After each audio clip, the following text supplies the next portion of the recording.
Revillaging is great for other people. I thought I needed intentional community. Nope, I needed something a little different.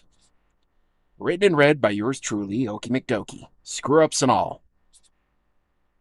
A few weeks ago, I ran across the saying, everyone wants a village, but no one wants to be a villager. I don't. I don't want to be a villager because I don't want to be part of a village.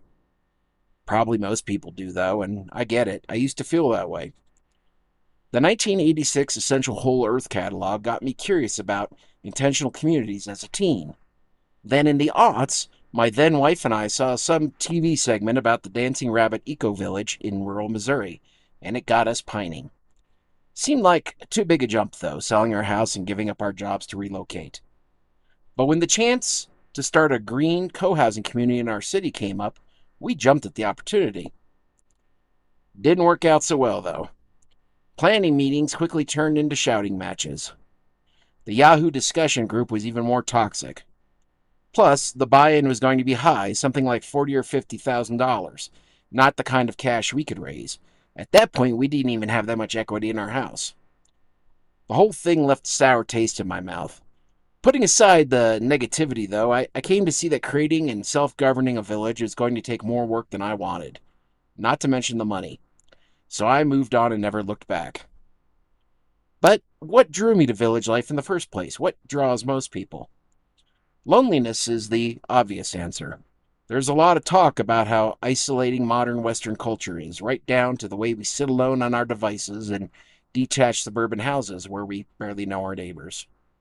That's part of it, sure, but I don't think loneliness is the whole story. I think loneliness is often a symptom of something larger: alienation. Karl Marx talked about that in terms of work. A factory worker spends all day making widgets that don't belong to him, for purposes he doesn't control, enriching people he'll never meet. His labor becomes disconnected from his real self and real desires. He becomes a cog in a machine. It's soul-crushing. I felt it most of my working life, whether I was working in a corporately owned restaurant or sitting at a keyboard in a corporate cubicle. I was producing things I didn't really care about for people I didn't really care about to make some faceless jerks rich. And my reward? Money to pay down debts on a lifestyle I didn't want in the first damn place. Worse, there was hardly anyone around to share my dissatisfaction with. At work, I had to pretend to believe all this made sense, that it was normal. We all did. And I had to pretend I was looking forward to paying my mortgage and mowing my lawn so that someday, what? I'd be free at last? Lord have mercy, free at last? That's emotional labor. When sociologist Arlie Russell Hochschild coined the term in the 1980s, she was talking about jobs that require workers to display warmth and caring they might not genuinely feel, like waiters smiling and chatting with customers they'd rather strangle. But I'll expand the idea a little. Most workplaces don't just want us to show up and do the job. They want us to act like we're thrilled to be there. Doing work you don't like for a company whose goals you don't share is alienating enough. Having to pretend you're enthusiastic about it is just rubbing salt in the wound.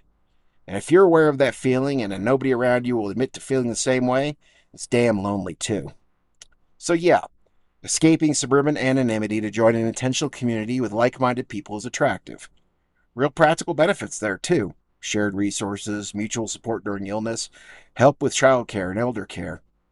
Human beings have been pulling effort for a very long time for good reasons. Even better if you can couple it with paid work you value.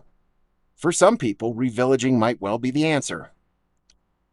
Didn't work out that way for me, though. I meandered my way to my happy hermitage, and here I rest contentedly. No village, no villagers. So how come I'm not lonely? First, I'm just built that way.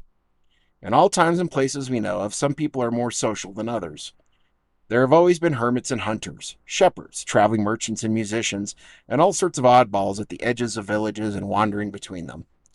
Not everyone needs to be rubbing elbows all the time to be happy. I'm one of those people.